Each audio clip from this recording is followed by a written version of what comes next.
Okay.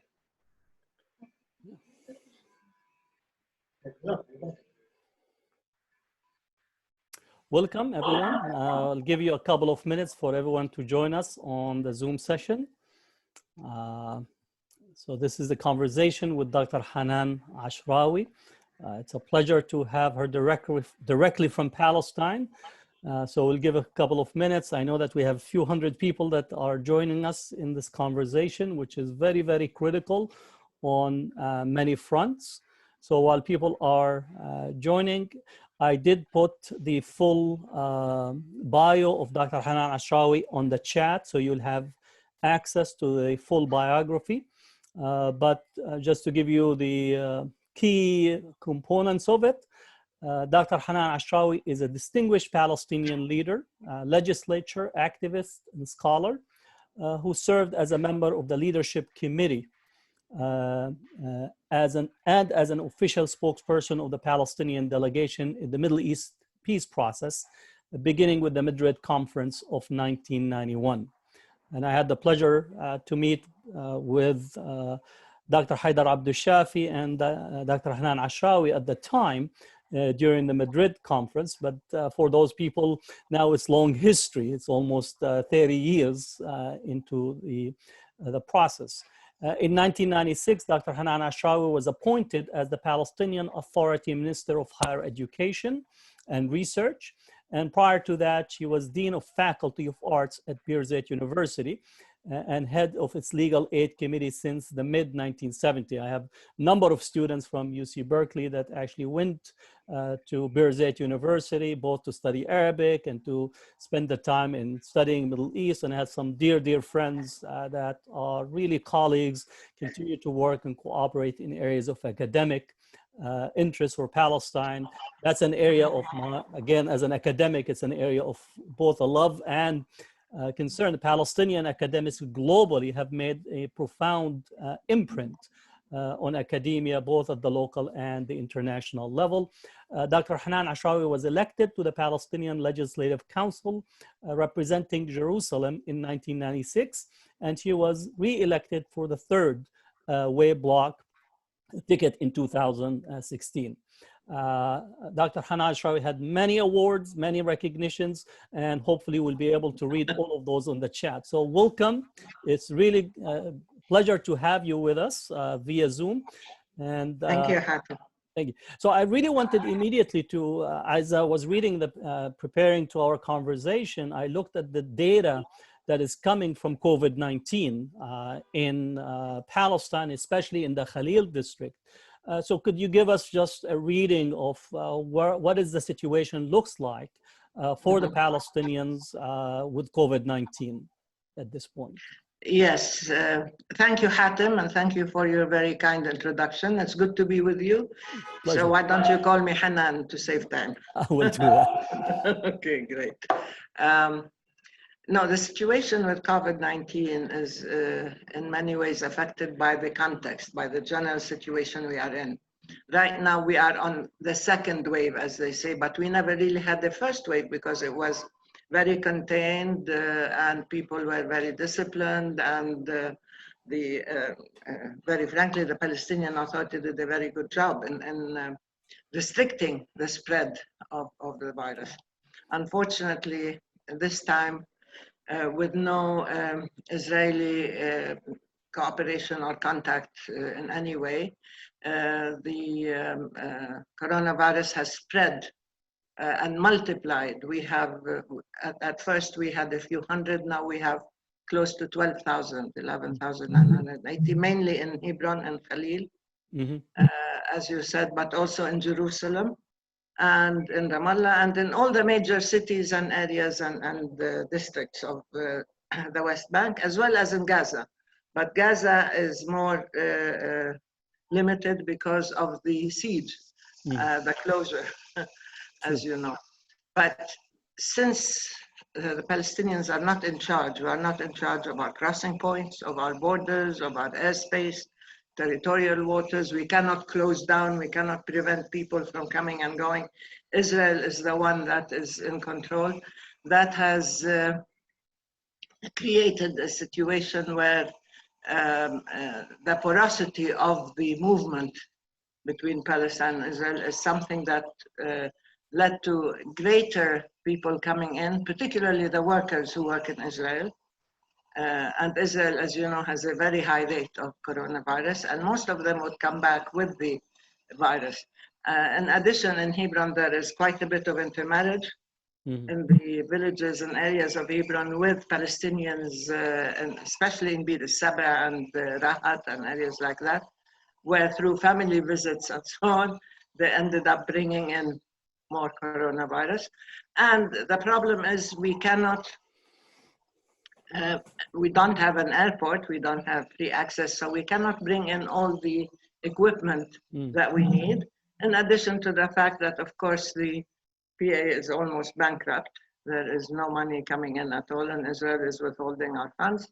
So that the only medicine and testing equipment and so on that's coming comes from different countries who are donating to Palestine. So it's extremely difficult. You're not in control internally, freedom of movement, you have checkpoints and so on, you have Israeli incursions, you have Israeli arrests. They arrested somebody who had the coronavirus the other day. So they had to release him because they discovered that he did have the coronavirus and he had to be treated. Every time we set up a system for testing, I'm sure you've heard of this, in Silwan, we set up a system and the Israelis came and confiscated everything and disbanded and arrested the people who were doing this because they didn't want any Palestinian official to work in Jerusalem. And the same thing in Khalil, in Hebron. A very generous person donated his land to build on it a testing center and an isolation center for the coronavirus. And they came in, they waited till they finished building the place, and then they came in and they confiscated everything in it and they tore it down, they destroyed it as usual. So all these interventions, the very insidious ways in which the occupation affects our lives, has made the coronavirus much worse, and it has brought to the front all the handicaps that we have to live with and deal with as a result of this system of control by the Israeli occupation. They even confiscated food parcels. They even stopped people. They arrested people in Jerusalem who were distributing food parcels and medicines and so on. So that's one thing. But in addition, I mean, the overall situation is extremely drastic. And we're trying very hard to limit or contain it now. But conditions are not comforting, to put it that way, mildly. Thank you. And I know that many people are watching that we have a number of nonprofit organizations that do direct aid for Palestine. So while we make sure that the political work is being done, I can't really overstate the direct need on the ground, both in the West Bank and the Gaza Strip. So I'm following the details on a daily basis, and I urge people to continue to support all the initiatives. We're really worried about Gaza, because if it gets into Gaza, then as a very highly congested area, it's going to be hard to contain. But so far, it still has not exploded in Gaza. But other areas like refugee camps, for example, we are seeing now a rise in cases in refugee camps. This is very serious, particularly around Jerusalem and in Lebanon, for example. This is also serious. And the third area is the prisoners. Sure. Because the prisoners are kept in very unhygienic, healthy conditions. They don't have the proper care. And every once in a while we hear that one prison guard or one warden or whatever, or one prisoner has been diagnosed with COVID-19. So it's extremely serious, because we've been asking for the release in accordance with international humanitarian law. Sure. The release of prisoners. In other places they have. And we have 5,000 at least political prisoners in Israeli jails. And they are quite vulnerable. So this is, again, one segment of the population we are really worried about. Right. I know that Zaina, your daughter, has joined us. She's online, and hopefully we'll try to ask her a question about her ID card that has been confiscated, which is another issue that we will deal with. But I really wanted to ask you a question that you were born in Nablus, and you were born during the Jordanian rule and then moved into the Israeli occupation. So just give us a short biography about just background, family. I was born just before the establishment of the State of Israel. My father was a doctor in the Palestine Army, so he was stationed every 2 years in a different city. The last city he was in was Nablus, and I was born there. I have a sister born in Jerusalem, one born in Mashdal, which became Ashkelon later, and one was born in Hebron, and 2 of us were born in Nablus. So I represent all of Palestine.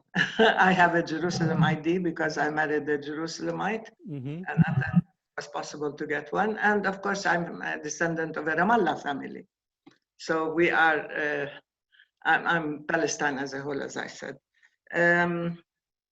I've studied in Ramallah. That's where I spent most of my young adulthood, and then went to AUB, the American University of Beirut, and then University of Virginia. Yes. So I don't want to talk too much about my life. No, but it's sometimes the personal narrative is so much interconnected to the political and how we view the Palestinian. Again, myself, my family is from Nablus. I have family in Nablus, family in Jerusalem, family in Ramallah, in Jordan, and then in US, in Germany. So Palestinians, in essence, his footprint is reflective of both the internal dynamics, but also the diaspora that we're all also experiencing. Exactly. Well, I've witnessed both, actually. My parents were in Tiberias, and I was a baby when the war broke out in 48 during the Nakba. So they left Amman. And then from Amman, they came back to the West Bank, to Ramallah.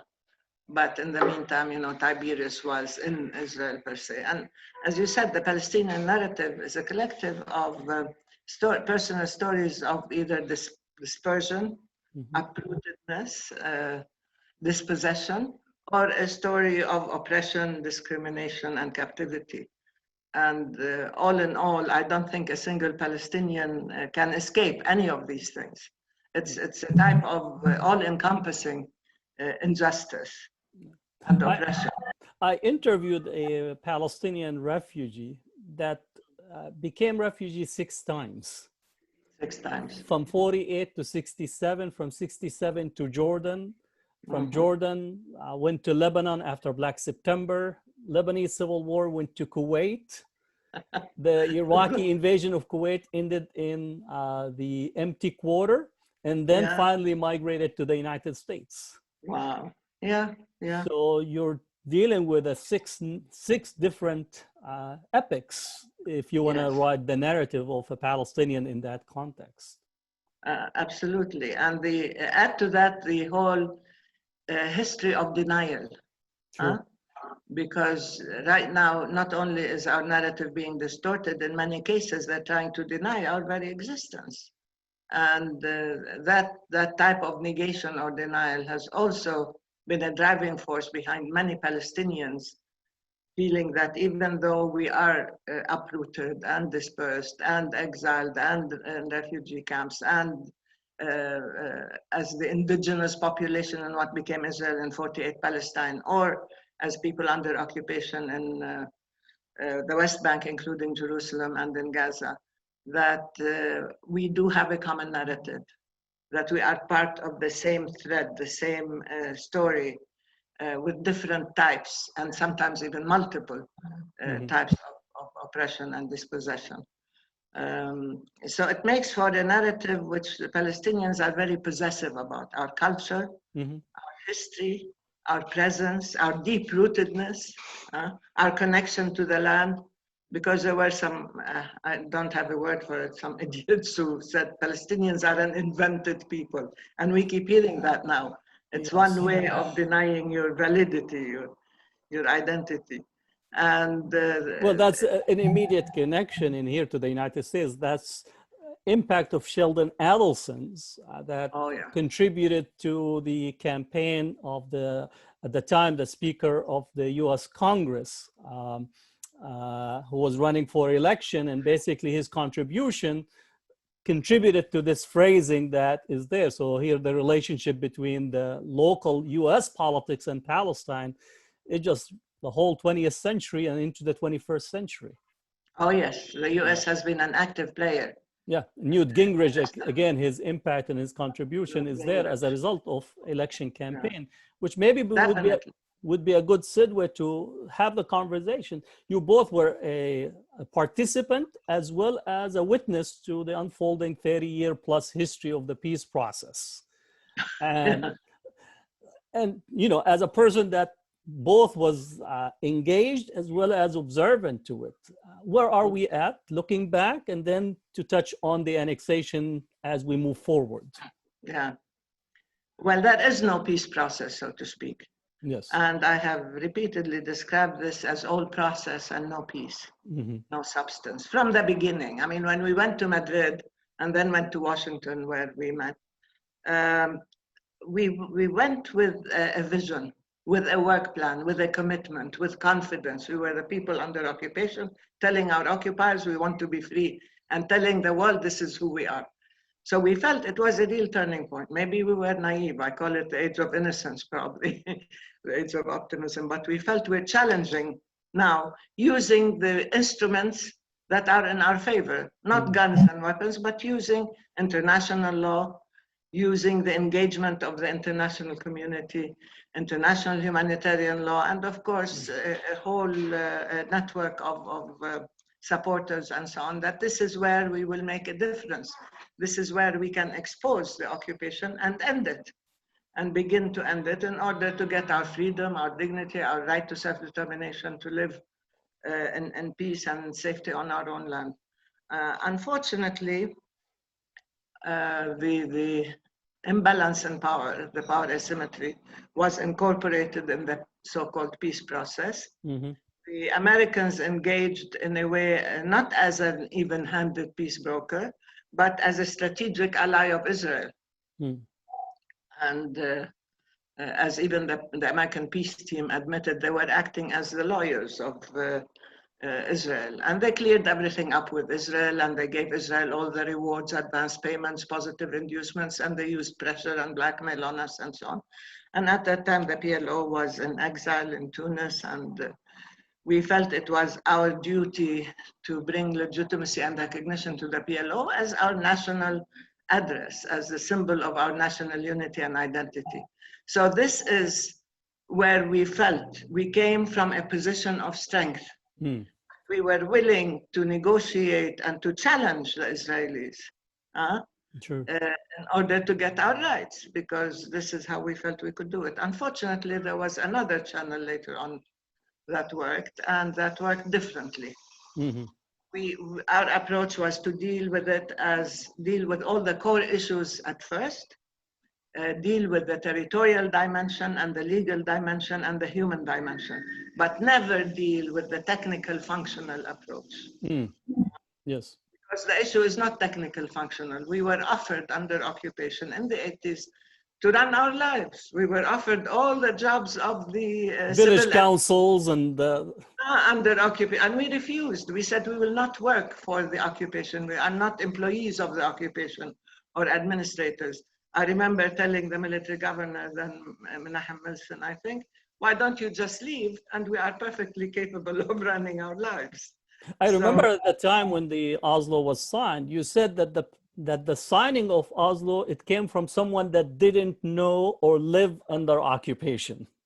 Yeah. That was your assessment the at the time. signing itself, yes. They didn't understand the magnitude of the settlements, number one.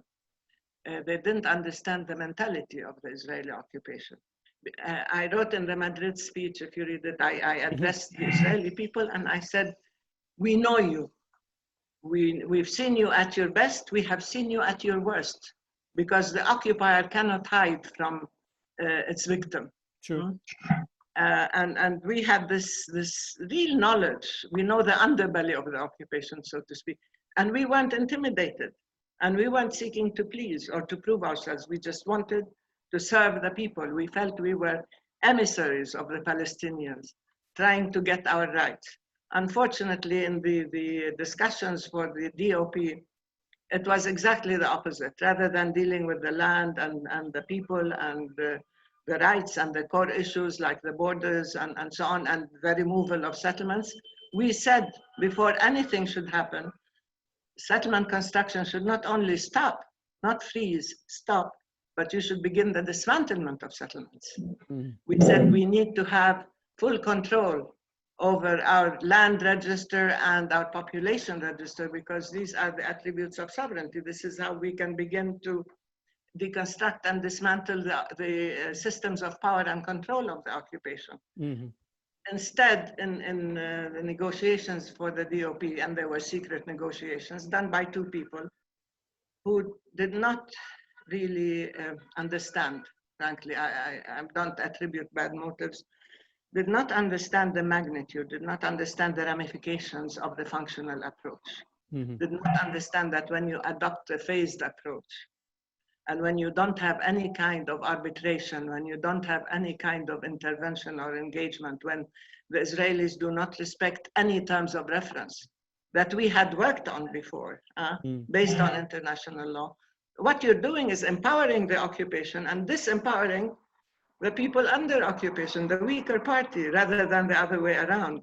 We entered this trying to challenge and to put ourselves on the map.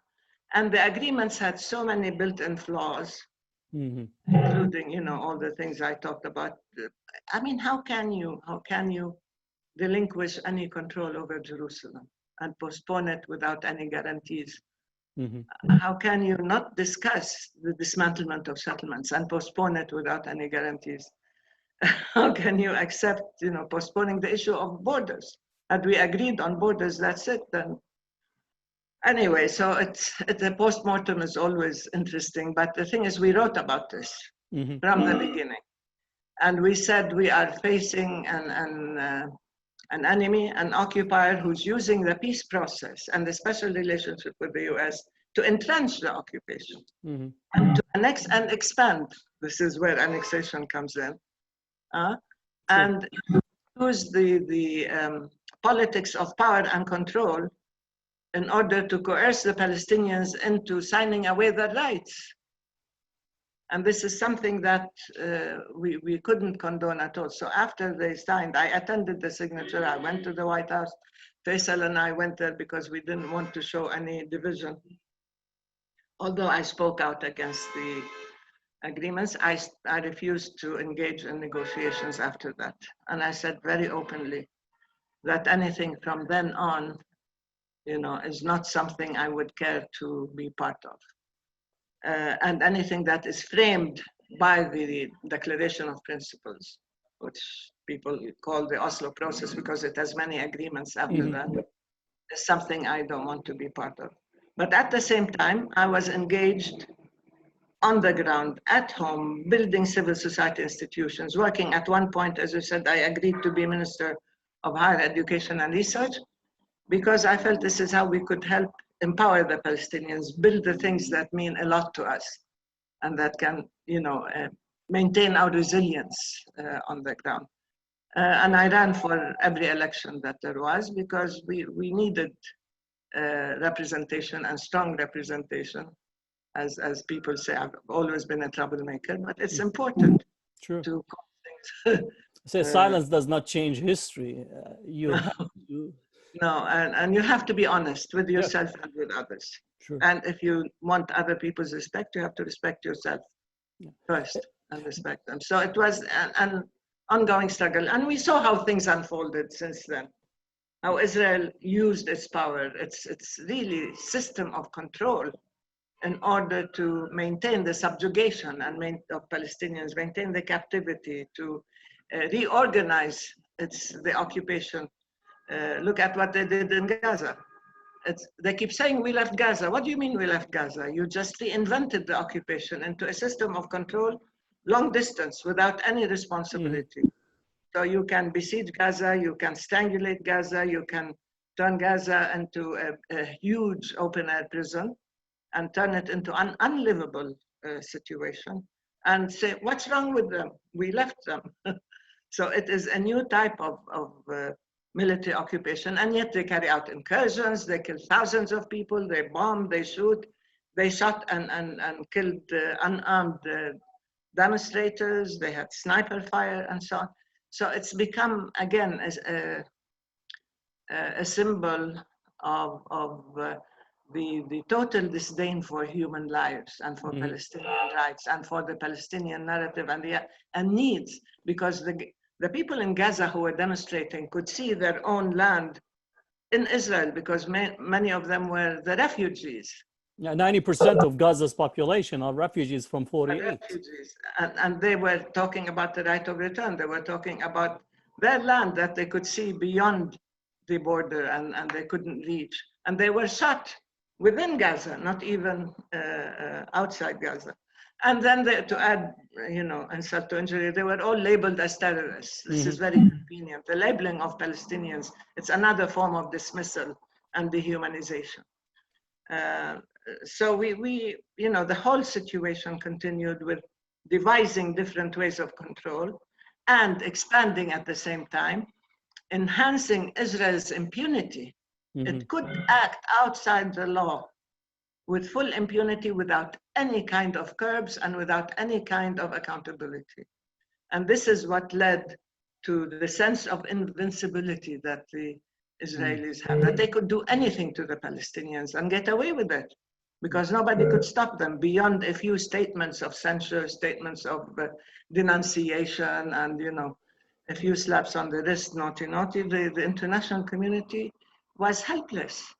Not only that, but in many ways complicit with the Israeli occupation and its persistent violations and cruelty, a very pervasive system of cruelty and oppression in every aspect of our life. And that's where we are now. When Israel annexed Jerusalem right after the 67 war in 68, it took it over. In 1980, it legislated, as you know, the Jerusalem Annexation Bill law. And in 1981, it legislated for the annexation of the Golan Heights, the Syrian Golan Heights. What happened? We didn't see this uproar. We didn't see people talk about land theft, war crimes. Sure. And the thing is, Israel could literally get away with murder. And everybody was saying, so long as there's a peace process, God's in his heaven, all's well with the world. So long as they're talking to each other, it's fine. Well, somebody defined that the peace process is creating the facts on the ground, and every new fact on the ground becomes the basis of a new set of negotiations or perceptions of negotiations to actually change the goal line to something different. Yeah, exactly. What Israel does, negotiations were very sporadic. And I said, no people have engaged in different types of negotiations as the Palestinians. We said direct and indirect and proxy negotiations and multilateral negotiations and bilateral negotiations and exploratory and epistolary and everything, every type of negotiation. The thing is, Israel, through negotiations, introduces its own wills and desires and so on, like the idea of swaps, for example. And then they turn it into a fact, and they pocket this concept as though it's a foregone conclusion, and they move. And from then, they want something else. It's the same thing when they talk about the settlement blocks. There is this myth now that, well, these settlement blocks are going to be part of Israel no matter what, in any agreement. Well, who told you so? Why? Just because you want it to be that way? Settlements are illegal, regardless if it's a settlement block or an outpost or an isolated settlement. They are not neighborhoods. They are illegal, there are war crimes, there is land theft, and there is Israeli expansion, and this is unacceptable. But at the same time, they somehow create facts, follow them up with repetitive myths and narratives, and then the world adopts the version that Israel tries to sell. And it becomes, with repetition, it gains a sort of traction of its own. And then people come to the Palestinians and say, why don't you be creative? Why don't you come up with new ideas? I said, how more creative can we be? I mean, this is international law. These are our lands, our rights. This is the right to self-determination that we want, the right to live in freedom and dignity on our own land. I mean, this sovereignty, these are rights that are recognized internationally. We agreed to negotiate, we agreed to be flexible, we agreed to recognize Israel. Now that's not enough. Because when Yasser Arafat and Rabin recognized each other, Rabin recognized the PLO as a legitimate representative. Arafat recognized Israel's right to exist within secure and recognized boundaries. So till now, the Israelis have never recognized our right to exist within secure and recognized boundaries on our land, our right to self-determination, our right to freedom and dignity. They never have, because all along there was this underlying theme, ongoing, translated politically on the ground, of expansion, annexation, and creating Greater Israel, superimposing, as I say, Greater Israel over all of historical Palestine. And so maybe this is a good point. I've been observing, and you might correct me if that's wrong, that there's been a shift in language among the Palestinians, both inside and outside. So we're speaking about annexation, occupation, settlements. Increasingly, people are using colonialism. This is settler colonialism, apartheid. So how do you observe this change in language, and what does it point toward? Well, actually, it's not a new language, it's a new emphasis. Okay. And I think if you read Ilan Pape, I'm sure you've read him. I think The Ethnic Cleansing of Palestine, I always quote him, his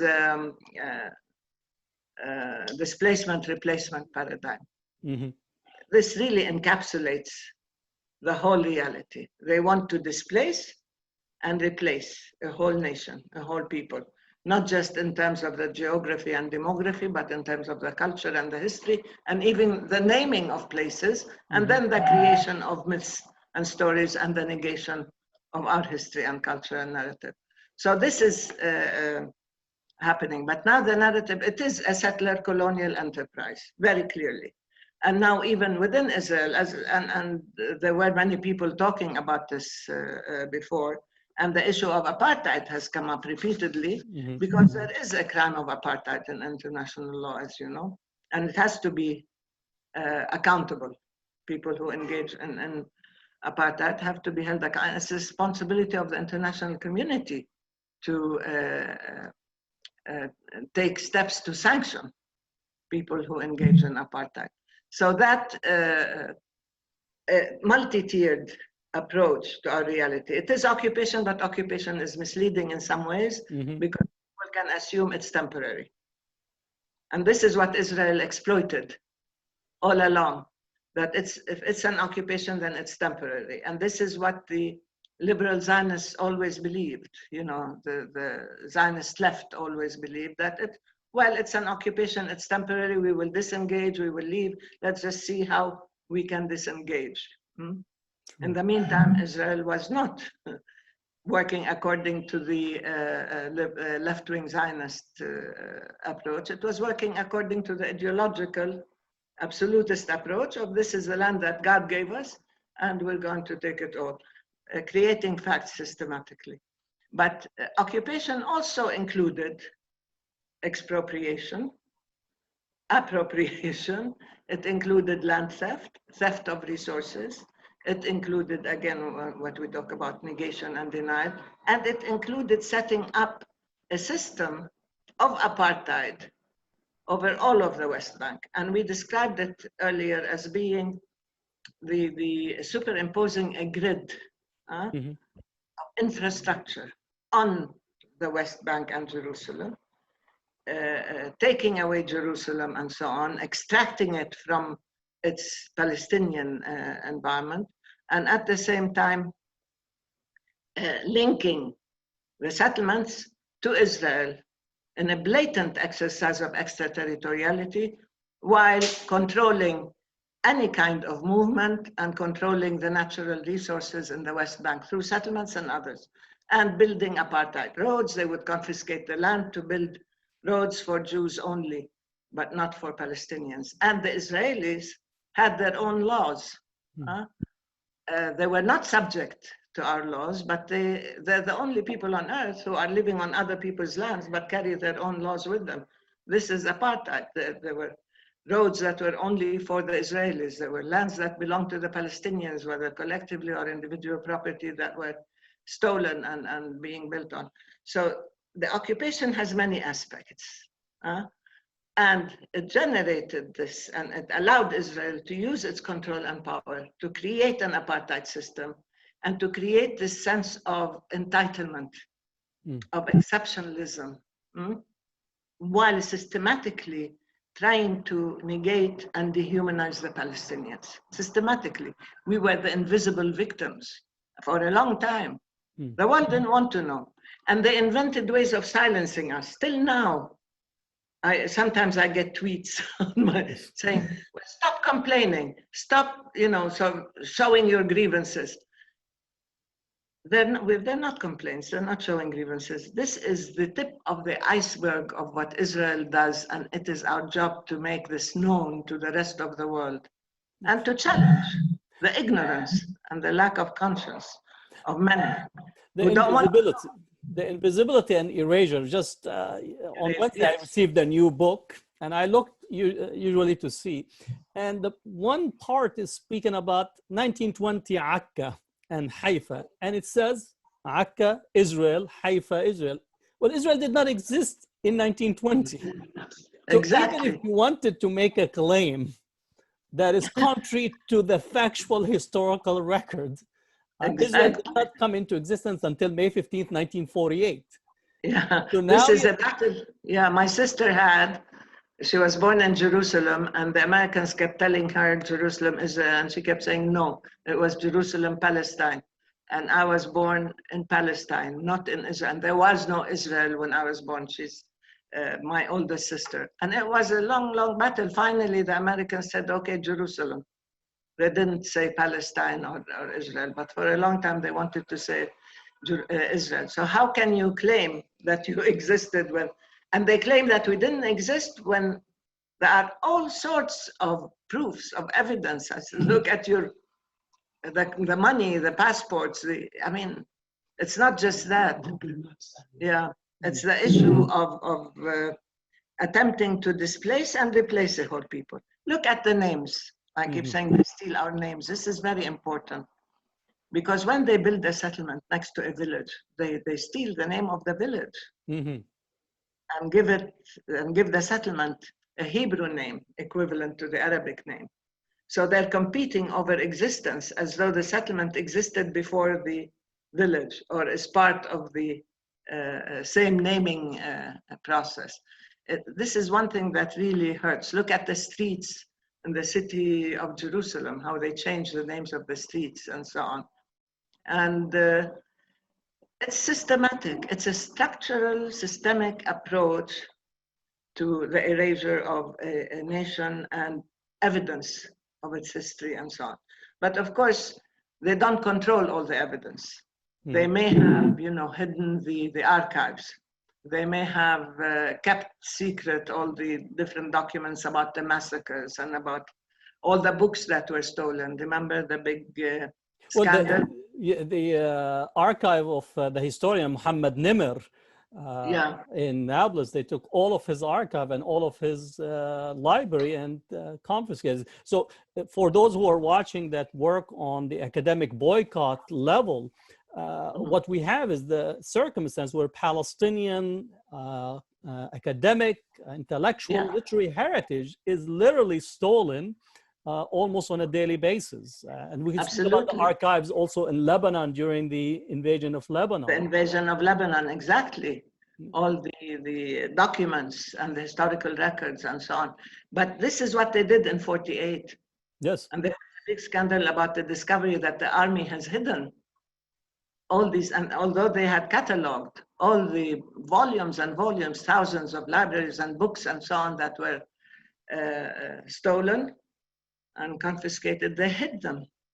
But the new historians who used the Israeli intelligence archives used the Israeli military archives, or whatever was available to them. And this is how they managed to get through the real narrative of 48 and of the massacres and of the expulsion and so on, in order to counter the myths that the Palestinians left, or there were no Palestinians, or the Arabs told them to leave and so on. So that the Israeli historians had access to the truth, and they did. Now, unfortunately, somebody like Benny Morris and so on says there was ethnic cleansing. It's unfortunate that we didn't finish it. Otherwise, we wouldn't have a problem with the Palestinians. Yeah, he visited Berkeley, and he was saying to make an omelet, you have to crack eggs. So basically, his framing is that we needed to create the Zionist omelet, and in order to get that, you crack the Palestinian eggs. Exactly, and he regretted that they didn't succeed yes, in ethnically cleansing all of Palestine, because now they have a problem with the Palestinians. Had they succeeded in getting rid of all of us, then they wouldn't have this problem. Yeah, I think the work of Avish Laim, now you have, yes, Ilan Pape, even our late colleague Ibrahim Abu Lughod, where he documented that history. So there's a wealth of material, and I'll make sure to put that for people who are watching on Facebook, because it's important to read, to have access really to the history. Exactly. So there is sufficient evidence, not just from Palestinians and Israelis, but even globally. Look at the Ottoman archives, look at the British archives, and so on. So all the fake, the alternative narratives that they're creating about Palestinians are exposed, I mean, for what they are. This Hasbara, this real cheap propaganda, if I may say so. Yeah, if I may plug in the work of Professor Bisharat Doumani at Brown University, who does a lot of the work on archives, on family archives, on the Sharia oral history with Dr. Tamimi as well. So there's really a rich brilliant, yes, some exactly. brilliant work that is taking place, and there's some literature that's coming out too. Absolutely. I'm more of the political side, but I know that you are on the literature side. No, but I read the politics and I read the literature. I read the literature, because now we're seeing some powerful voices. I'm influenced because I just read Susie's book, Susan Abul Hawa's book. Oh, Susan Abul Hawa, yes. Yeah, her latest book has just been released, and it's remarkable. I suggest that you read it, because it encompasses also several aspects of the Palestinian experience, not just in Palestine, but in exile. And I don't call them diaspora. I think the Palestinians are either in exile, or they are refugees and people in exile, or if they want to be expats, those who left of their own will. But in most cases, it's refugees and exiles. Yeah. Now, maybe, can you read to us, what are the Israeli leadership thinking? And again, I'm giving them what you call a little bit of benefits. What are they thinking? What is the strategy that they're unfolding right now? Are they seeing there is a weakness in the US, or they have their favorite person in the White House, in the State Department, in the embassy, and therefore trying to get basically the end product or end deal of Greater Israel? Is that the thinking? Well, the Israeli thinking right now among official circles is that they have managed, Netanyahu as the longest governing prime minister in Israel, has, along with his several coalitions, managed to shift the whole discourse and the whole political platform within Israel to the extreme right. The whole political terrain has moved to the right, to the extreme right, forming alliances also with the fundamentalists and with the religious people, to the point where the language now, as I said, is biblical language. The language is the language of absolutism and divine right and dogma and so on, that God chose us with. I mean, it's incredible. Even the guy in Danny Danon at the UN said, we don't need national law, we have the Bible, this is ridiculous. I mean, I don't know. So add But to that. it actually sells to the US evangelical right, which Exactly. is at the hub of their support in the United States. Yeah, it's the base Yes. of Trump. Mm-hmm. Sheldon Adelson funds Trump. I mean, people were talking about Adelson as somebody who wanted to buy a prime minister in Israel and a president in the US, and he managed to do both. Mm-hmm. But he does affect policy. I mean, he's to the right of AIPAC even, and to the right of most people in Israel, to the right of the Israeli politicians. And of course, the evangelicals have their own literal readings of the Bible, which are extremely dangerous. But the difference is that now they have power. Now, when you have Pence as vice president, when you have Pompeo waiting for the rapture as Secretary of State, and add to that, you have fundamentalist Christians, you have fundamentalist Zionists, you have Friedman, David Friedman, who's the so-called ambassador, American ambassador to Israel, who is trying to change the whole language and approach. He's pushing the Israelis to annex. Mm-hmm. And he's pushing the American, he's the one who removed the term occupation openly and who said that settlements are not illegal, these are not settlements, these are Jewish neighborhoods. And how dare you think you can remove any Jew from his ancestral homeland and so on. So his is the real extremist, fundamentalist language of ideology that has nothing to do with legality or politics or peace in any way, shape, or form. And he's really inciting for greater expansion and so on. And he used to have Jason Greenblatt and Jared Kushner, Mm-hmm. who formed, a whole collective for the so-called peace process. And the peace plan or the deal of the century or the ultimate deal or whatever you want.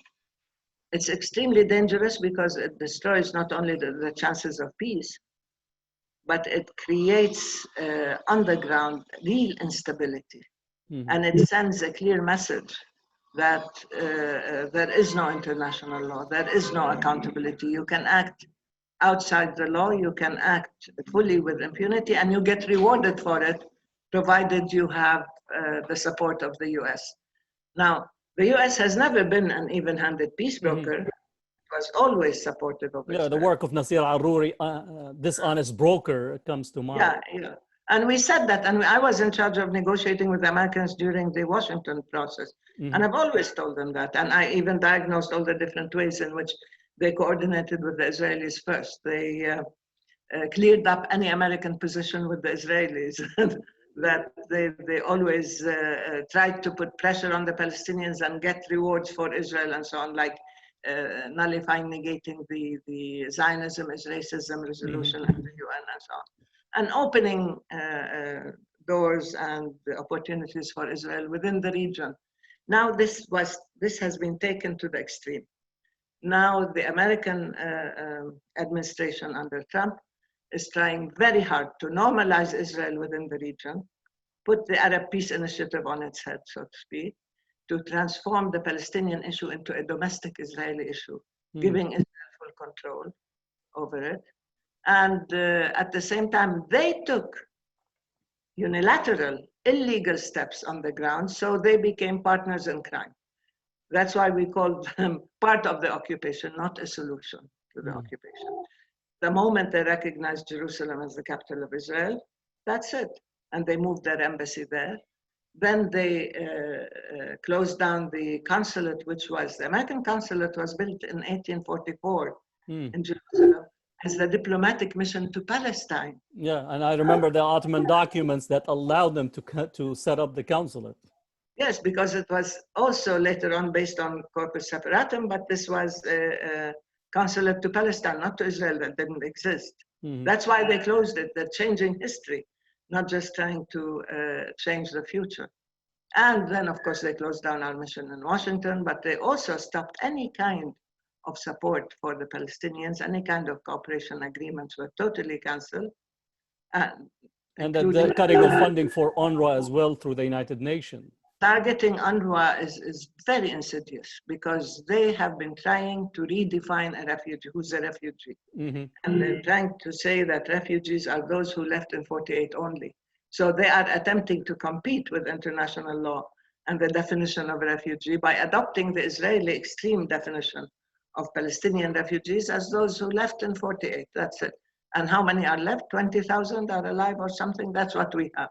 20 to 40,000 refugees, not 5.5 to 6 million refugees. So that's the issue. By targeting UNRWA, they're targeting the whole refugee issue in itself. And they are targeting the most vulnerable population among the Palestinians, the refugees. And UNRWA is an international organization. It wasn't set up by the US. It wasn't set up by the Palestinians. It's an international organization entrusted with caring for the refugees. I don't want to go into all of that, but still.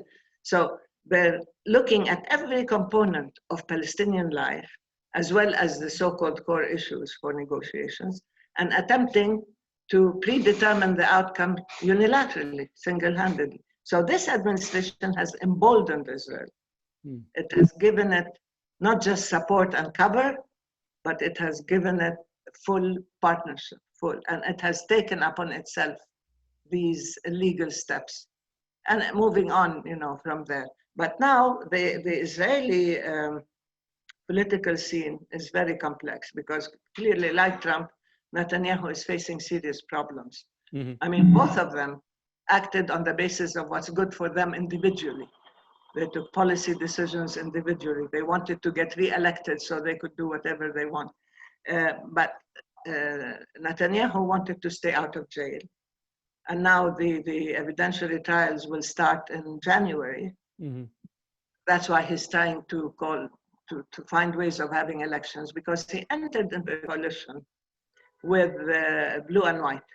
Now, and entering into a coalition with blue and white has dealt a serious blow to the Israeli political scene, frankly speaking. Blue and white betrayed their allies. They even betrayed the Arab Joint List that, believed them that anybody but Netanyahu is their mantra. So they went to bed with Netanyahu. They, in many ways, dismantled, deconstructed the opposition, because not all of blue and white wanted to enter into this coalition. They also betrayed Meretz and everybody else. So there is no opposition in Israel now worth anything. So if Netanyahu wants elections, he probably can win. But at the same time, he is facing a trial on 3 corruption charges. He's also facing lots of protests against his own handling of the corona crisis, because it's now, not just a spike or a surge, it's gone beyond control.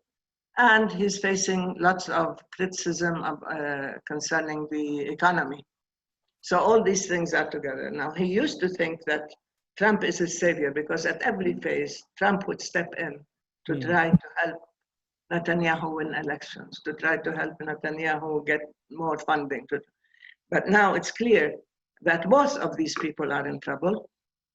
And now it's clear that this dysfunctional system in Israel is probably coming to another crisis. It's unable to function. And at the same time, the so-called annexation cannot be, although I think he used it as a diversionary tactic, because he's been annexing all along. But then he said, look, I'm going to annex. So everybody said he's threatening to annex. Let's stop him. Let's do it. But he's been annexing. So in a sense, what he's done is he's tried everything.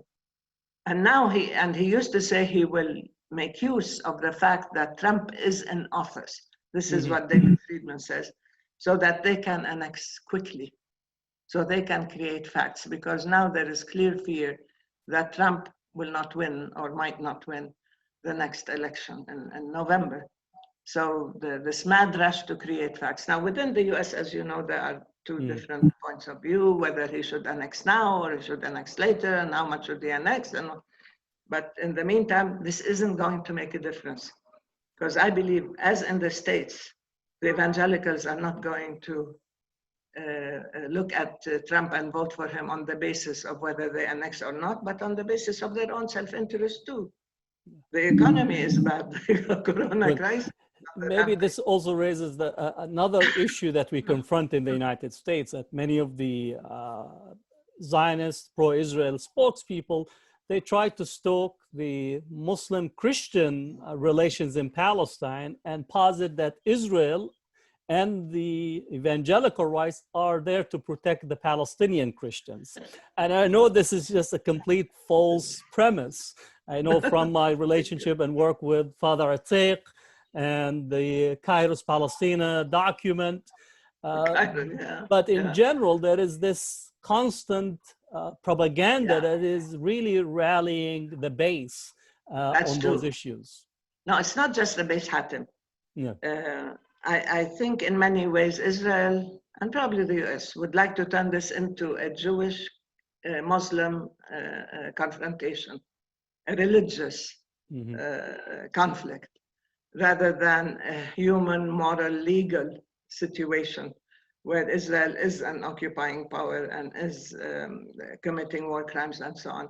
So once you turn it into a confrontation between Judaism and Islam, of course they can call on what they call the Judeo-Christian tradition and so on, and they can stoke Islamophobia and use it. This comes not just out of ignorance. In Israel, it comes out of a manipulative political point of view. In the States, they might be willing to swallow this out of ignorance because they don't know the reality of life in Palestine. Look, historically, Palestine has always been the land of tolerance, of pluralism, the land where, I mean, there has never been any discrimination. We were Muslims, Christians, Jews, and I mean, there is room also for non-believers and Buddhists and whatever you want. But this is the land where you have the freedom to exercise your faith or lack thereof at every point. I mean, when I was growing up as a child, we didn't know who was a Christian, who was a Muslim. We generally, all of us wanted to fast Ramadan, and all my classmates had Christmas trees. So it didn't make a difference. To us, the identity of being Palestinian and the sort of human community that we had, and we still have, was paramount. And so the attempt to manipulate religion so cynically has been used, and it has been played also by racists, xenophobes, Islamophobes, anti-Semites even, because the moment you enter that domain, which has become very popular with Trump and with Netanyahu and with Bolsonaro and with Orban and with everybody else, you start with populism, and then you start with racism and xenophobia and Islamophobia, and the white supremacists themselves, who are anti-Semitic as well as yes. So it plays into the hands of those extremists. It plays into the hands of those who use convenient and misleading labels in order to misrepresent the Palestinians. It is part of the whole myth of either non-existent or all terrorists or all, what do they call it, Muslim extremists and so on. And they don't recognize the reality of Palestine, and they don't recognize the fact that Israel now is preventing Palestinians, whether Christians or Muslims, from reaching their holy sites in Jerusalem, for example, or Bethlehem. That the Palestinians of Gaza cannot come to the West Bank, that people in Ramallah and Nablus and Hebron and so on cannot go to Jerusalem, and that Jerusalem is surrounded by checkpoints, by a horrific apartheid wall, by settlements, rings of settlements and so on to isolate it. And people cannot go and pray. People cannot reach Al-Aqsa or the Church of the Holy Sepulchre or whatever. And if you want to go, you need a permit, and permits are next to impossible to get. So this is religious freedoms, and they target freedom under Islam. They target different groups, and they try to isolate and separate the way they did with the indigenous Palestinians of 48. And they said, okay, you are Druze, and you are Christians, and you are Muslims, and so on. So they created a hierarchy of discrimination. Until now, it is functioning Well, the same. settler colonialism always works around demographic designs and structures of racial demarcation.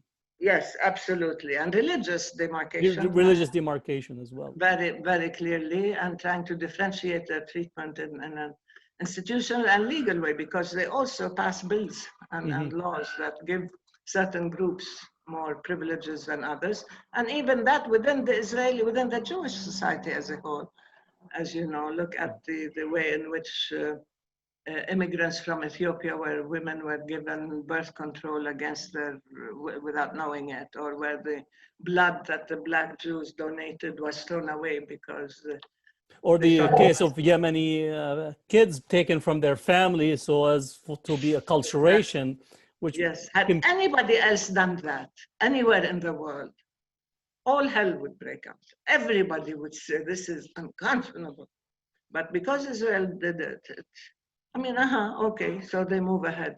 But there is a very intricate system of structural, institutional, and legal discrimination that is so complex, but that affects everybody within Israel, Jewish Israelis as well as non-Jewish Israelis. Yeah. And it's really very serious. But the worst is that they feel they have the right to do anything to the Palestinians and get away with it. No accountability. They can demolish your home. They don't need to prove it. They can arrest you with no evidence. And then they can label you as a terrorist. And then they have the slogan, pay to slay. They've arrested more than 800,000 Palestinians, between 800,000 to 1 million Palestinians since 1967. Are we all terrorists? They've killed 75,000 Palestinians since 1967, or more, close to 80 now, thousand. Have they all been engaged in terrorist activities? The only terrorism we see right now comes from the settlers and comes from the army that shoots to kill. The extrajudicial executions, the settlers who are attacking, especially isolated villages, they're on the rampage every day. That's why I said sometimes I cannot just encompass all the injustice. We don't have time or the ability to keep up. Yeah, well, something that I want to raise that people are unaware of is the whole attack on Palestinian agriculture sector, the burning of trees, the cutting of trees, really targeting environmentally, and in here a critique to the environmental movement, both in the United States and in the West. It's almost silence, and on the opposite, promotion of coming and planting a tree in Israel. So you have this contradiction in there. And I think there was one story where some of the trees that were uprooted from the West Bank were actually sold in Tel Aviv. Yeah, so they were taken and they're planted in Israel per se, and on the road from Tel Aviv to the West Bank. They uproot very ancient olive trees and then they replant them or resell them. But what's more painful is how the settlers, with the protection of the army, can burn olive trees, can uproot trees, can come and really saw down and destroy trees, and can intimidate and terrorize people who are collecting their harvest, their olive harvest and so on, and getting away with it. Because to the Palestinians, the olive tree is a way of life. We identify with the olive tree. To us, the olive tree is life. It's the landscape, it's the land, it's the organic relationship with the land. It is also the economy, because the olives keep people alive. I mean, the olive harvest, the olive oil, the zaytu za'atar. It's intertwined also with theology as well, in terms of what you think about, the narrative of Jesus, peace be upon him, and the intertwining of the olive branch in there. Exactly. There is something that's unique about the olive tree in Palestine, and this identification that is a totality of it. And they target olive trees. They've been doing this because this way they destroy the livelihoods of people. They change the nature of the terrain. They change the continuity with the land. And they give the settlers so much power over people's lives. It's happening daily now. It's happening daily where they do that. They also threaten the shepherds, for example, and take their sheep or whatever. They do all sorts of things now. And not just now, they have been, but now it's escalating, it's intensive. And they're getting away with it because they feel that this is one way of creating an atmosphere of terror and fear, and where they can start to dislodge Palestinians from their land. You affect their lives, their livelihood, their lands, and so on. In areas in the northwest villages of Jerusalem, the settlements pour their sewer system all the way into the villages, and the water source, spring, yeah. And that's okay. They have no respect for the environment. But you can come and plant a tree in Israel and say you've done something good for Israel, you know, while they are uprooting our trees. You can talk about the environment and so on, while Israel has been systematically degrading the environment as a whole. Actually, they use lots of Palestinian land as dumping ground for some of the products of their industry and so on. Yeah, well, that's again the challenge. What you have is this neoliberal environmental movement that erases Palestine and Palestinians and engages Israel, Zionism, as the almost the go-to experts on how to preserve the environment, how to, Really? yes, it's how to treat water, how to minimize the use of water, because they had the development of the skills in the kibbutz and Israel innovation, while simultaneously a total erasure of the structural degradation of Palestinian environment going on almost for 70 years. Yeah, I think they should come and see what they're doing to the environment in the West Bank and Gaza. I mean, people know that Gaza is not going to be habitable for long. There is no potable water anyway. It's been entirely polluted, and yet they are closed in and they have no access. The same thing with their plants, with their water treatment plants and waste treatment plants and so on. So it's very clear that Israel can create a system in which it claims that it's like the only democracy and so on, and yet it can hold a whole nation captive, steal our resources, degrade our environment, steal our water. Frankly, I mean, what kind of water resources do they have? What they're doing is basically depriving the Palestinians of our own water and giving the settlers all the water that they need to water their lawns and have swimming pools and so on. And this is how they manage water, because all you need to do is steal other people's waters. So I think if this is an example they want to set to the rest of the world, occupy another people's land, confiscate their resources and the water and so on, degrade their environment, but keep yours. And then claim, one thing that really is horrible, is they claim that the weapons that they sell are tried and tested. Yeah. That their security systems are tried and tested. That their intelligence systems are tried and tested. They have a captive Palestinian population, especially in Gaza, where they try their weapons and they test them against a captive civilian population. And then in the West Bank, of course, they have all these checkpoints and intelligence systems and different weapons shoot to kill policy. And then the world says, isn't it amazing the startup nation has done so much? Yeah, if you have a captive population for experimentation and to try and test your weapons and intelligence systems, then of course you're going to become advanced and you sell them. And those who buy them don't understand the major price that is being, or they do, but they don't want to internalize this knowledge. And I have two sets of questions that many people have asked, and I'll ask them. But as you shifted to the training and the military and so on, that our local police departments in the United States, at least we knew from the Ferguson, but even before, actually send their officers to be trained in Israel on the know-how. So the knee on George Floyd's neck in Minneapolis has direct connection to the training and making Israel the go-to expert on policing, on surveillance, on all these structures that have been tested on the Palestinians, including the use of the surveillance structure in Boston Airport, which was actually directly connected to the structure of surveillance that was set up in Jerusalem. So talk about these connections that are immediately there. Exactly.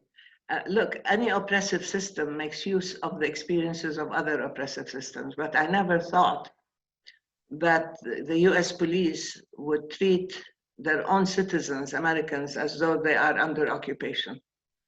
Now, Israel as an occupying power has, no holds barred. They do whatever they want because they think they're entitled. Nobody will hold them accountable. There is no law that applies.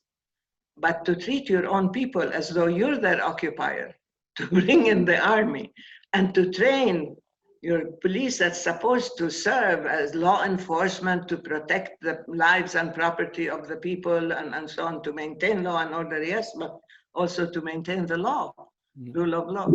To treat your own people that way and to send the police to train in Israel and to use the tactics of the occupier, to me, this is unconscionable. But of course, we all knew that. Well, the US has a long, complex history. It's a settler colonial society itself. So there are lines of entanglements, but increasingly this is a feature where Israel proactively actually recruits with some of the major Zionist organizations in the United States, the ADL, the AJC, promote these programs. Here in San Francisco Bay Area, we had what's called Urban Shield, where Israeli Shin Bet comes and actually help train police in so-called counterterrorism. So you have a lot of these lines of entanglements.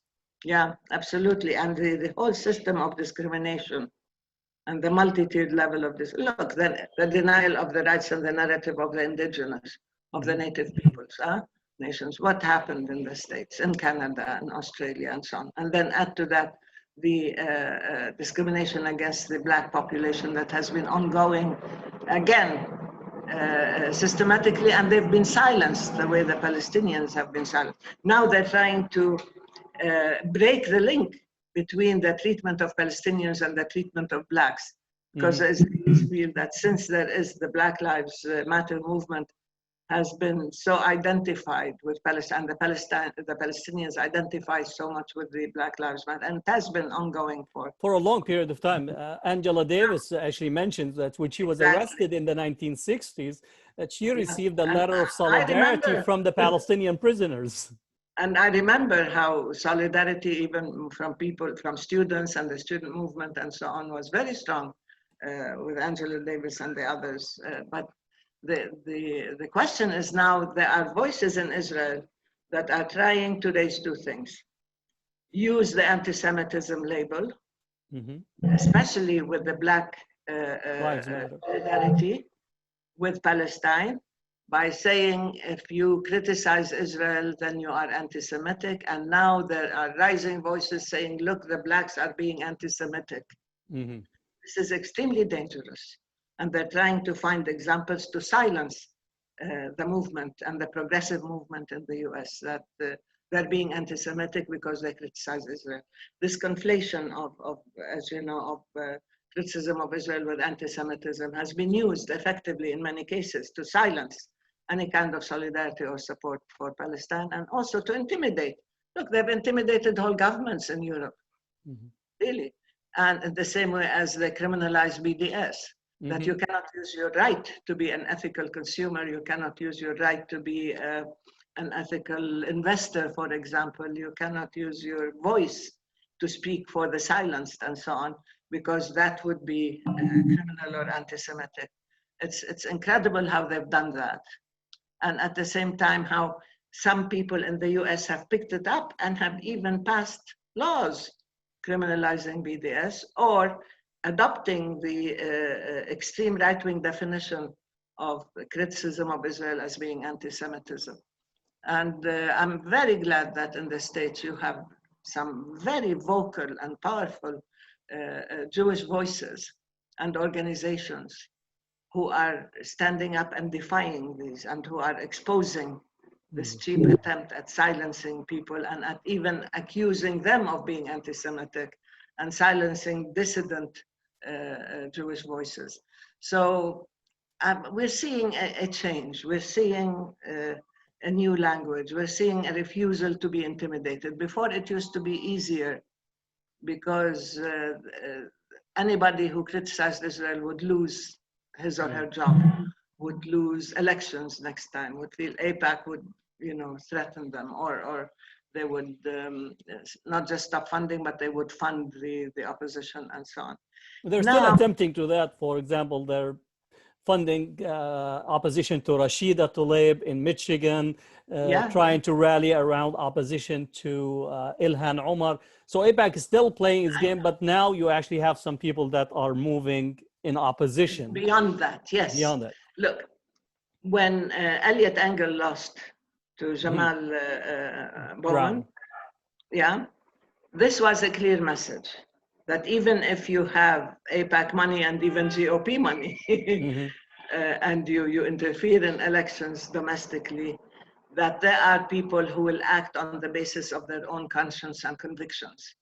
And it's not enough now for AIPAC to endorse somebody to win. This is a very important lesson to be heard. Now they're trying to mobilize, yes, I know, but it's important also that the progressives and the minorities and the academics and people who know better stand up and speak out. I think Bernie Sanders in many ways did us a favor because he really broke taboos. And he mentioned the unmentionable. And he talked about the Palestinians as equals, which before was not done. You cannot talk about Palestinians as equals or having equal rights. Otherwise, you're anti-Semitic. So in this case, I think that there is a change. And we hope that there will be people who listen and who will understand what's happening and not be intimidated again when it comes to what is right. Maybe I want to try to conclude with the Palestinian political scene. It's very clear that the division that is there is to our detriment. It empowers the Arab world to basically speak without us or rush to normalization. And also our political infrastructure really need to be re-examined. So really, one is to end the division, the reimagining and rethinking our political agenda. Where the Palestinian struggle is there, that includes both the ones inside, the ones in exile, the refugees. Really just an open thinking of how to address that issue, and then how to give hope to people who are beginning to lose a sense of hope in the mix of looking at the avalanche or big mountains over their head. Absolutely. It's a difficult question, but again, people do get overwhelmed, and I get overwhelmed. No, absolutely. Because wherever we go, whatever we do, you're always faced with one blow after the other, and it's very, very serious. But I think every time I talked at Berkeley or other places, I would say we are facing a confluence of adverse conditions and realities. We're seeing a convergence of all sorts of negative factors affecting our lives. We are seeing the Arab world in total disarray. We are seeing internal dysfunctional states. We are seeing not just civil wars, I call them proxy wars. And you have so many countries involved. You have outside countries, you have countries that are falling apart. Iraq has not recovered yet. You have Yemen, you have Syria, you have Libya. And there is, of course, an attempt at reorganizing the region and redefining who's a friend and who's a foe, who's an enemy, who's an ally. They're trying to create a simplistic polarization that Israel is a friend of the moderate Arab Sunnis and Iran is the real enemy of everybody else, and so on. And Israel has to be repositioned within the region to be not just an ally, but to be a leader in terms of its military and political and security and intelligence and economic power within the region. So this is why they're trying to put the Arab Peace Initiative on its head, normalize with the Arabs, reposition Israel, give it the power, and exclude the Palestinians. The same thing, the Europeans are having their own problems as well, and the issue of anti-Semitism and so on, but also now with the coronavirus, everybody is in this area. The economies all over the world are collapsing. The rise of even greater, not just populism, but the greater systems of authoritarianism and control as a result of the methods used during right now as we're going through the coronavirus pandemic. So it's not just the Arab world, it's not just the European world, it's not just the US. Globally, we are facing real problems. In Palestine, we've had this rift since 2007. It's a debilitating, serious, dangerous rift. People don't want it. People are really pushing for reconciliation. But this is not just a purely domestic Palestinian issue. There are others involved in this rift. There are others who are trying to maintain this rift, starting with Israel and push through some Arab countries and some regional non-Arab countries. This is very convenient for people to maintain the weakness, the division of the Palestinians, and therefore the weakness of the cause. And it has been a very convenient excuse for people to say, well, you're not unified, how can we talk to you? You're not unified, how can we help you? So the division started in 2007. Why didn't you liberate us before that? For example, if all our problems are due to the division. On the other hand, I do think that there are distortions within our own political system. There are built-in weaknesses, structural and legal and political and so on. There is a generational problem. There is a gender problem. All these things are part of an overall system that is in itself under siege, without much power, but at the same time, not exercising good governance the way it should. With external interventions. The push for reconciliation has been really strong by everybody, by the public as a whole and so on. And lately there have been talks, as you've heard, with the press conference that the Jibril had and so on. Hamas and Fatah are talking. They're now trying to coordinate. Now that there is no security coordination, now that the decisions of the PNC and the PCC, the Central Council, to sever all ties with Israel, including security coordination and so on, and any kind of coordination for that matter. However, the situation has become really critical because this all came to a head in the times of the coronavirus, in the time of the bankruptcy of the political system. And of course, when you have the responsibility of maintaining people's resilience and ability to stay on the land without being able to provide them with the necessary tools for resilience and maintaining the steadfastness, as we used to say.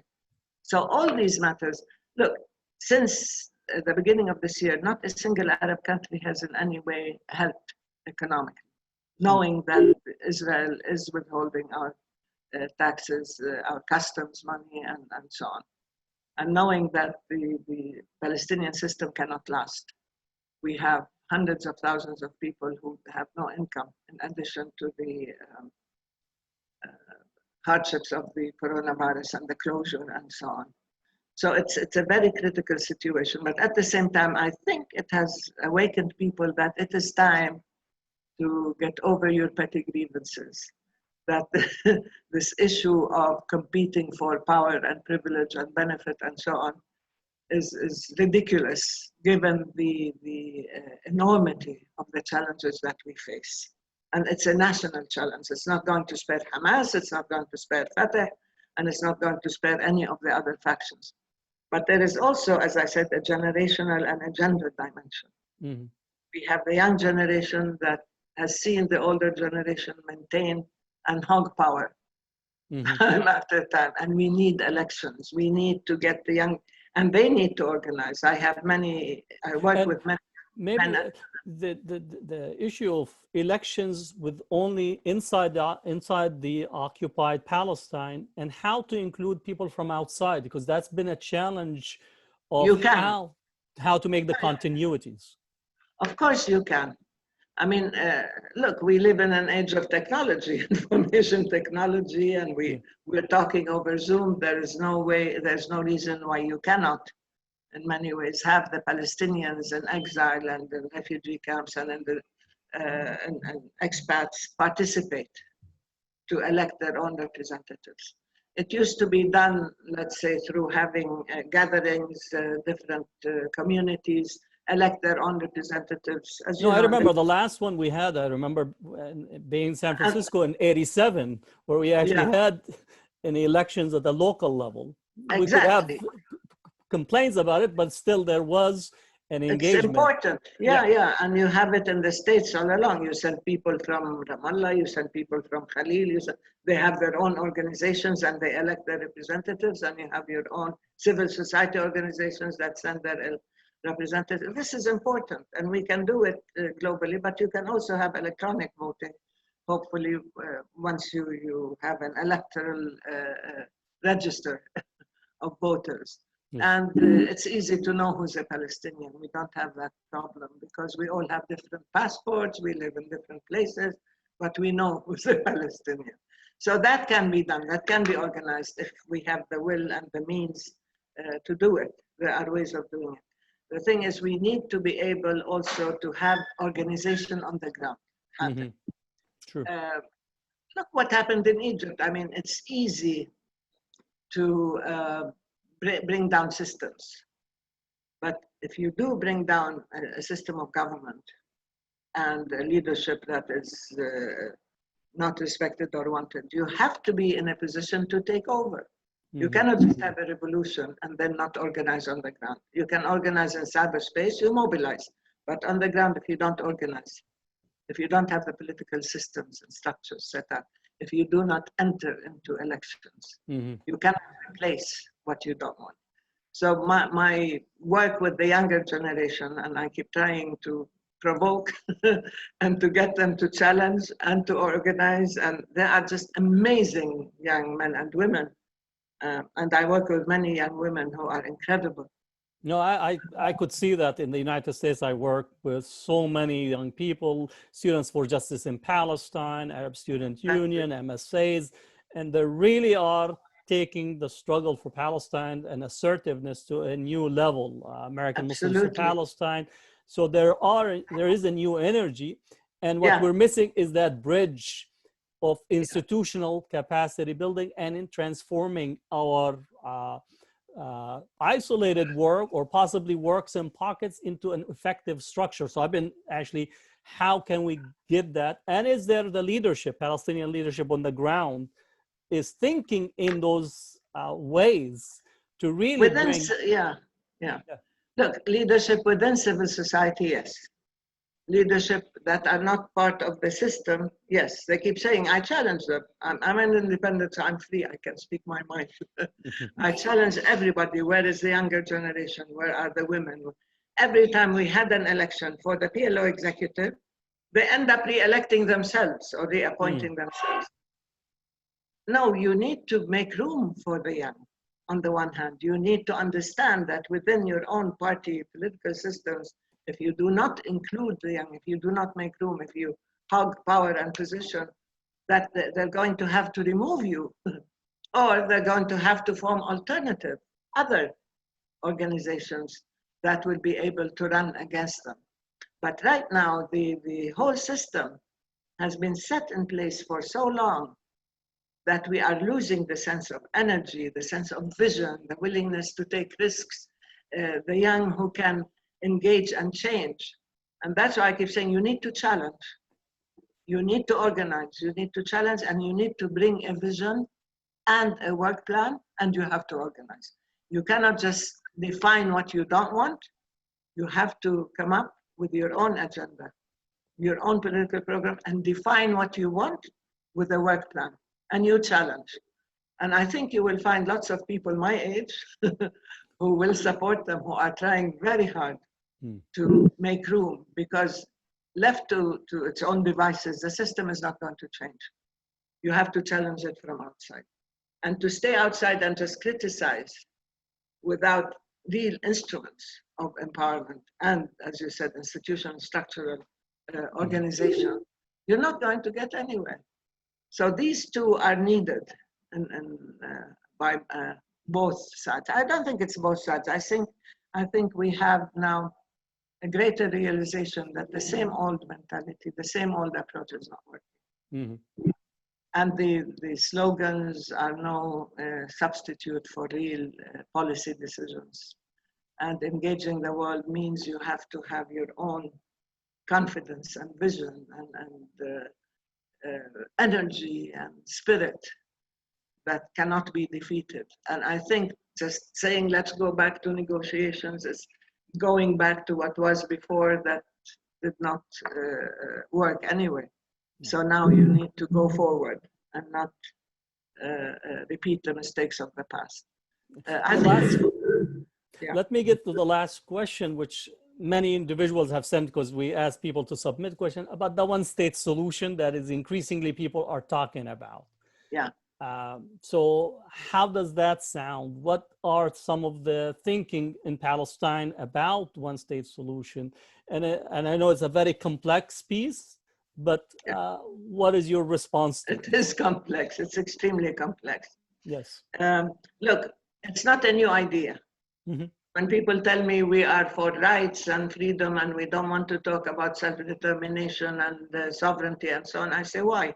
It's our right to self-determination. Why do you abandon it? Huh? But it's the Palestinians. And I remember when I was in the General Union of Palestine Students in 1968, we came up with the one-state solution. Remember? The one democratic, non-sectarian or secular state where everybody can live in equality and peace and so on. So this was the preference of the Palestinians from the beginning. But the thing is now, after all these years, to come up and say, now we're going to have a one state without having a political plan, without understanding the implications of what that means. I think, frankly, I'll get to the conclusion, then I'll get back to it. I don't think either solution is available. I don't think it's either two states or one state, really. I think Israel has effectively on the ground destroyed the two-state solution. And unless you have a serious sea change among the international community to hold Israel accountable, to begin dismantlement of settlements, not just withdrawal, but you have to dismantle the settlements. You have to return the land to its rightful owners. You have to take serious steps that indicate political will and courage to stand up to Israel. You're not going to salvage a two-state solution. And Israel has been working systematically to ensure that there is no Palestinian state, that there is only one Palestinian state. And it has become, there's one Israeli state, and it has become an apartheid state, clearly, but not just apartheid, because as our friends in South Africa will tell you, it's worse than apartheid, because this is an attempt at the eradication of a whole presence. And I think there are people who are talking about the transfer, the silent transfer, the expulsion, and so on. They want the people without the land. So it could go to extremes, and it's very, very serious. Now, to move from there and say, okay, then the solution is one state, you need to be able to define it as a political program, define it as takers. You have to have your counterparts. You have to be able to mobilize and galvanize around it. You need, in a sense, to de-Zionize Israel. How do we get from there to the one state? By maintaining the occupation? By telling the Palestinians you have to be Israelis? Or you have to, by saying that all you need to do is say, I want equal rights and the world will come and help you? I said, when we were being killed daily, the world didn't come and help us. And we've been asking for our rights. Human rights, political rights, legal rights. I keep saying the right to self-determination is crucial to us as Palestinians. I want the right to my own history, my own land, my own culture. I want to live in freedom and in control of my life and resources. I don't want to be under the boot. That's why people here are much more not skeptical, hesitant about embracing the one, even though they know that the two-state solution is destroyed. They don't see how to get to the one-state solution. Because if it means just keeping the occupation as is and just asking for equal rights, you will lose all your land. The Palestinians of 48 owned over 90% of their land. What do they have now? Less than 3% of their land. The brain drain, making life impossible for Palestinians so they will leave. I keep saying Israel is not a neutral bystander waiting for us to have more children than they do and so on. It's not a demographic race. It's a question of rights. Huh? And my right is not going, look, the Palestinians in Israel are citizens. And yet they are second and third class citizens. And yet they discriminate against them systematically, systemically, and structurally, institutionally. Huh? And they legislate. And the moment they adopted the nation-state law that only Jews have the right to self-determination, they're telling all of us and everybody else that you do not belong. They're even willing to transfer. This is what we can talk about as demographic engineering. Transfer the Muthallath, the triangle and the north, and give them to the Palestinians because we don't want to taint the purity of our Jewishness with non-Jews and so on. This is very dangerous unless you have in place controls and protections for the Palestinians, for our land, for our lives. I don't want to see daily extrajudicial killings and executions. I don't want to see daily home demolitions. Daily, several homes are being destroyed daily. This is how they're carrying out an ethnic cleansing system. How do we get protection for the Palestinians who are under occupation? To me now, the question is, how do you curb Israeli violence and violations? How do you hold Israel accountable? How do you provide Palestinians with protection? We cannot jump and say, okay, no two states, one state, or no one state, two states. Let's just curb Israeli violations and Israeli land theft and theft of resources and total control over Palestinian lives and rights and devaluation of our rights and lives. And then we can work out solutions and different ways of looking at the outcome. And it shouldn't be, now we have to decide two-state or one. Now we have to decide how to put an end to it. Israeli captivity of the Palestinians, protect the Palestinians. Otherwise, if you leave them saying, stay where you are and just fight for your rights and struggle, ask for equal rights. We have in front of us the example of the Palestinians of 48 and the rights that they have. And I don't think that anybody treats citizens the way they do. The moment Ahmed al-Tibi said, for all, this is a country for all its citizens, they accused him of treason. What country does not want to be a country for all its citizens, a state for all its citizens? And Israel not only wants to has created an apartheid system, but it wants to get rid of the Palestinians in every possible way.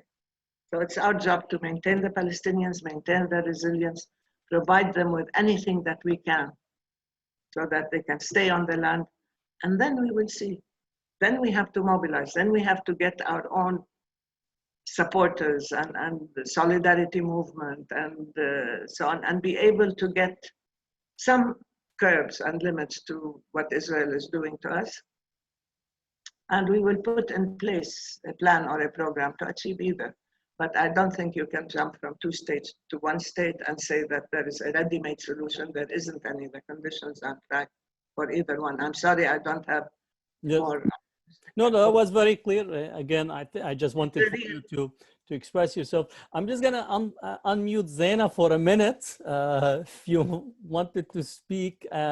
about your Jerusalem ID and also give greetings to your mother? Oh my goodness. Actually, I cannot follow that. That was incredible. I mean, I've listened to my mom since I was a child. And I remember as a young kid telling everybody that we lent my mom to the peace process and we lent my mom to free Palestine. And it's an honor to be even on the screen with her, even though, you know, she's my mom. So I'm going to leave the conversation to end it with her comments. But I'm so proud of you, Mama. Like we say in Arabic, ترفع الراس, with words and with presentation and with your tireless work from my childhood to now. You're an inspiration. I'm so proud of you, and thank you, Mr. Hanan, for allowing me to be on. So grateful for the time. Thank you. It's a big family, Palestinian, so it's really a pleasure to have you.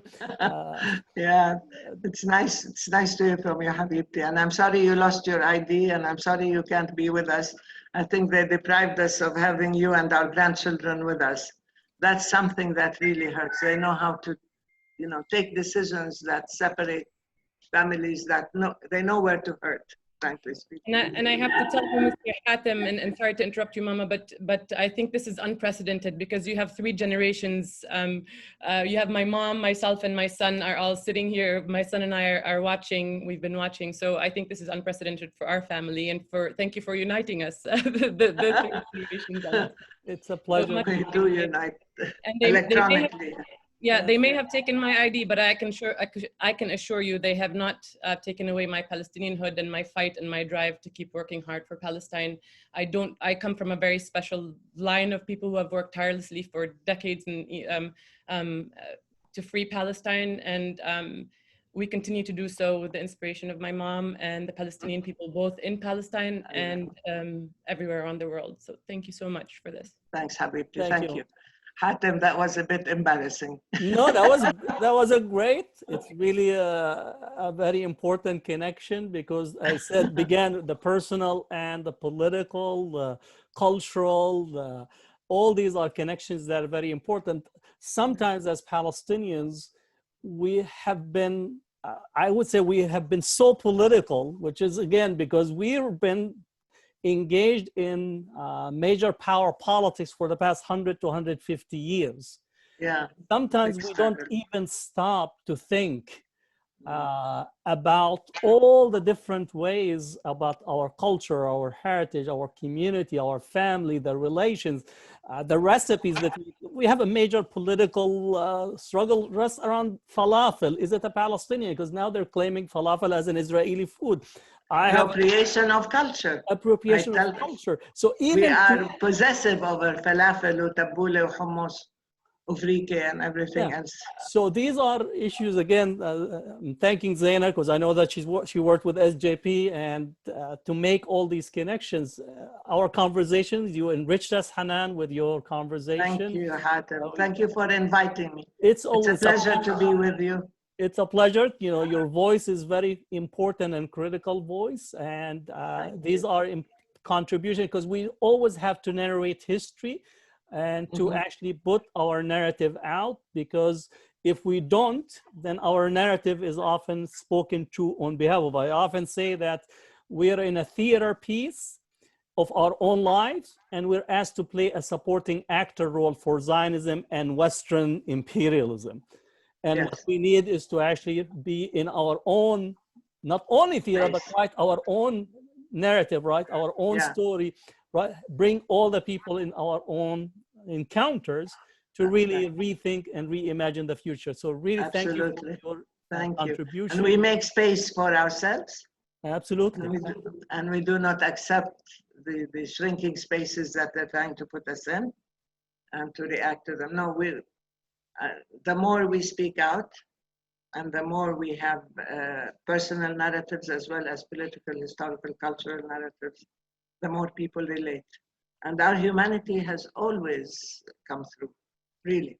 No matter how much they tried to abstract us or dehumanize us, the Palestinians have stayed human, and that's absolutely important. Thank you. Thank you, Hanan Ashrawi. I wish you the best. Wish you, for everybody in Palestine, the best. And for all those who are watching us, thank you. We have about 100 questions. So if we did not get to the questions, for sure, we'll have other encounters. And may we all join our hand and come to Palestine at one point. I do encourage people, if you are able to visit Palestine, seeing is believing. And if you can go on your own, if you can join one of the projects, one of the real decolonial and interfaith spaces, go and visit with the Palestinian community. I also encourage you to connect with the Christian Palestinian community in Palestine to understand, also for those who get so much demonization of the Palestinians, to make sure that we connect, because this is a very complex propaganda that we're dealing with on a constant basis. So I encourage people to actually engage, and I will also recommend a number of books. I have a list of reading lists on Palestine. We need to constantly educate ourselves. It's both building as well as challenging the narrative. Thank you, everyone, and bid you farewell. Thank you. Ma'as salama. Thank you. Allah يسلمك. Allah يخليك.